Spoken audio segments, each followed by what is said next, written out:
Kamal sports club Telaulim आणि organise केल्लो tournament हेच्या शेवटाक पावल्या आनीक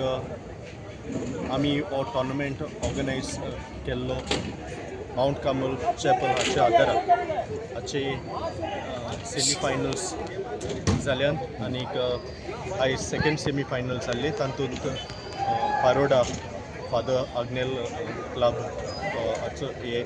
हो क्लब पारोडाचो फायनलाक पावला तशेंच पयल्या सेमी फायनलाक आसोल्डा हो क्लब पावला तर तांकां आमी शाबासकी दिता आनी ह्या टोर्नामेंटाचो माउंट कार्मल ट्रॉफी हाचो फायनल जातलो 17 सांजे 4:30 वाजता तर म्हाका सगळ्या फॅन्सा लागीं येवन ह्या टिम्सांक सपोर्ट करून आनी हो टोर्नामेंटाक बरो शेवट दिवं सगळ्यांक देव बरें करूं.